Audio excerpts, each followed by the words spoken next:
물론 그동안 많이 올랐으니까 떨어질 때에도 단기적인 낙폭이 클 수는 있겠습니다. 그러나 잘 올랐던 종목이 갑자기 이렇게 낙폭이 커지면 이제 이거 상승 끝난 거야? 이거 왜 하락하는 거야? 라고 이유를 찾곤 하죠. 두산해부 로보틱스를 비롯한 로봇 관련된 종목들이 오늘 일제히 하락하고 있습니다. 낙폭이 꽤 큰데 뭔가 특별한 하락의 원인이라도 있을까요?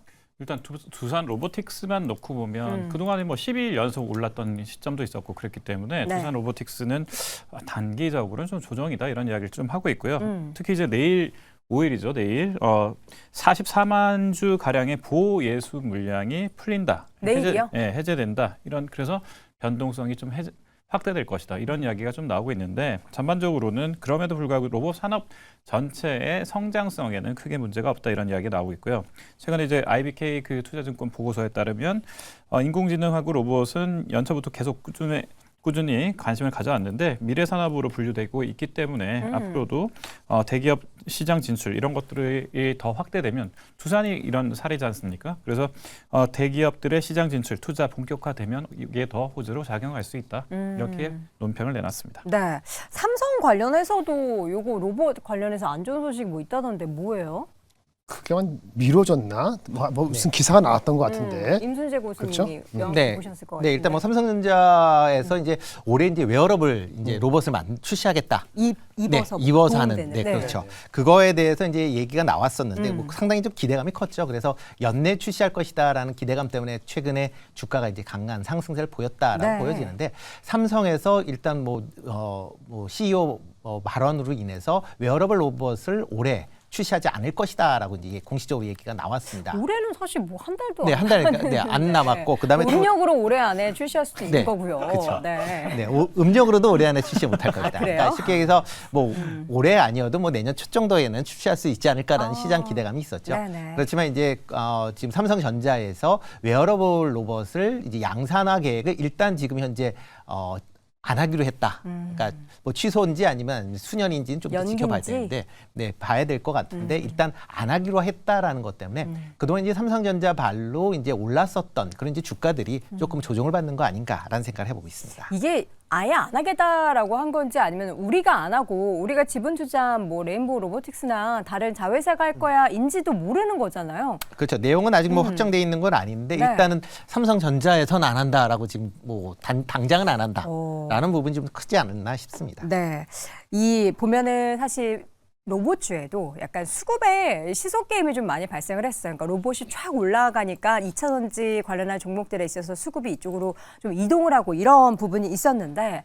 이게 수급의 영향인 건지 아니면은 뭔가 확실한 이제 고점을 딛고 더 이상의 재료가 없어서인지 어느 쪽으로 좀 보십니까? 네, 로봇 관련주들 같은 경우는 재료의 소멸이라고 보기에는 확실히 성장 산업입니다. 그렇기 때문에 뭐 재료의 소멸 정도는 아니고요. 최근 이제 우리나라 시장 같은 경우는 에코프로 머티라든지 두산 로보틱스가 수급을 많이 끌어당기면서 전체적인 시장 자체를 좀 분위기를 좀 애매하게 만들어 갔었던 부분들이 있습니다. 오늘도 이제 에코프로 BM의 자금이 굉장히 강하게 들어오면서 이런 수급 블랙홀의 역할을 하고 있는데 이런 부분, 수급적인 부분으로 인해서 주가의 변동성이 커지고 있을 뿐이지 로봇 관련주들 같은 경우의 성장성은 여전히 유효하다라고 보고 있습니다. 그래서 삼성 쪽에서 이제 보핏이란 제품을 연내 출시하기로 했다가 이제 미뤄지고 있는 상황인 것 같은데 이런 부분들로 인해서 관련되어 있는 주가 흐름이 안 좋았고 그리고 앞서 말씀하셨던 것처럼 두산 로보틱스에 대한 보호 예수 물량이 풀리게 된다면 물량에 대한 부담은 분명히 있다라는 거죠. 그렇기 때문에 어느 정도 조정을 받을 가능성은 분명히 있는 상황입니다. 하지만 큰 흐름을 놓고 봤을 때는 지금 우리나라 시장을 어떻게 보면 끌고 가고 있는 몇 안 되는 업종 중에 하나가 이 로봇 관련주라고 보고 있기 때문에 전 로봇 관련주들 같은 경우는 주가의 낙폭이 좀 더 나온다라고 한다면 매수의 관점으로도 가능하다라고 판단하고 있으니까 이 부분을 참고하시면 도움이 될 것 같습니다. 사실 최근에 이제 우리나라뿐만 아니라 미국의 로봇 관련한 기업을 또 볼 수 있는 ETF 몇 가지를 저도 오늘 아침에 이렇게 쭉 보니까 그 11월 저점 대비해서 주가가 바닥권에서 굉장히 많이 올라왔습니다. 그러니까 우리나라만 이런 로봇 관련된 종목들이 좋은 게 아니라 다른 미국에서 뭔가 영향을 받을 그러니까 산업적인 기조가 좀 로봇 쪽에서 형성돼 있는 만큼 단기적인 부침이 분명히 발생할 수는 있지만 이 산업이 계속해서 성장을 할 것이다. 내년뿐만 아니라 앞으로 계속해서 성장을 할 수밖에 없을 것이라는 그 누구도 의심은 하진 않는 것 같아서 오히려 그렇다면 이렇게 주가가 고점 대비해서 좀 밀렸을 때 매수의 기회로 삼아보는 건 어떨까 싶은 그런 투자자분들, 특히나 이제 못 사셨던 분들은 그렇게 생각하시단 말이죠. 네, 그렇죠. 어떻게 사도 되나요?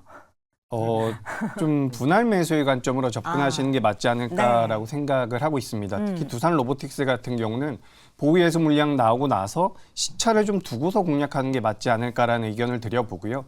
이런 기업들 같은 경우 우리가 이제 장기적으로 성장성은 분명히 있다라고 볼 수가 있지만 현재 두산 로보틱스라든지 레인보우 로보틱스 같은 경우는 실적이 좋은 상황은 아닙니다. 흑자가 크게 나오고 있는 상황은 아니기 때문에 일단 투자의 관점보다는 트레이딩의 관점으로 접근을 한다라고 한다면 네. 이번 주 후반쯤에나 이제 우리가 가격대를 보고서 분할 매수의 관점으로 트레이딩 관점으로 접근이 유효하다라고 보고 있고요. 트레이딩 관점으로 접근을 한다라고 했을 때는 손절가를 반드시 정하고 매매를 하셔야 됩니다.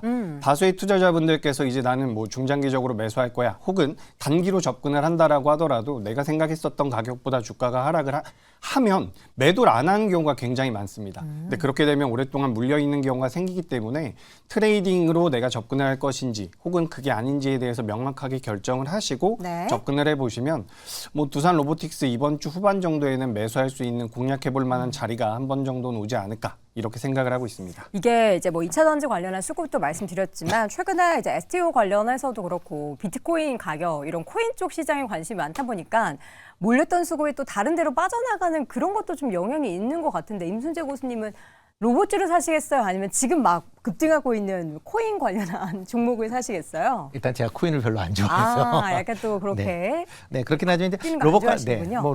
로봇 관련주들은 아마 단기적으로 일단 뭐 삼성전자에 대한 이슈가 일단 뭐 지연되면서 그거에 대한 이제 이슈가 없어졌다라고 보시는 게 뭐 단기적으로 맞지 않을까 싶습니다. 뭐 중장기적으로 뭐 당연히 로봇 관련주들의 이제 성장성에 대해서는 의심을 하지 않습니다. 특히 이제 계속 인건비가 이제 올라가고 특히 위험한 직군에서 하고 있는 일을 이제 대처하겠다라는 그런 이제 목표들이 이제 명확하기 때문에 네. 그런 부분은 긍정적으로 볼 수는 있겠지만 단기적으로 삼성전자 때문에 올랐었던 주가는 어느 정도 조금 조정은 불가피하지 않을까.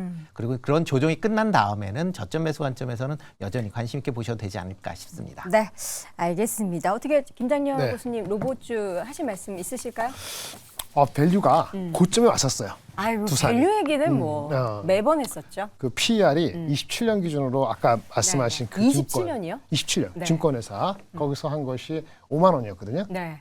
더블 됐잖아요. 5만 5만 원이 PER 33배를 준 거예요. 27년 기준으로. 네. 근데 성장성이 막 100%, 50% 하니까 33배는 조금 낮아 보이긴 하는데 추정이 맞다고 가정했을 때 PER 60배까지 올라간 게 9만 2천 원이었어요.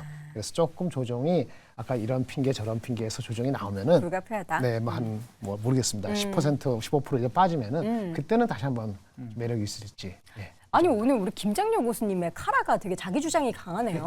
자꾸 자켓 밖으로 나오려 그래요. 아 그래요? 네. 왜 그렇죠? 아 자꾸 참. 이제 네, 자기 주장 그렇습니다. 굉장히 강해가지고 우리 김장렬 교수님 예. 굉장히 단정하신 분인데 자꾸 옆으로 삐져나와서 다시 한번 죄송합니다. 매무새 점검해 주시고요. 자, 로봇주가 오늘 하락하지만 우리가 여러분들이 생각하셨던 것처럼 정말 중장기적인 모멘텀을 가져볼 수 있습니다. 그런데 단기적으로 올랐다라는 부담감에 있어서는 여러분도 공감하실 내용일 것 같고요. 관련한 투자 네 분의 의견 다시 한번 정리해 드리도록 하겠습니다.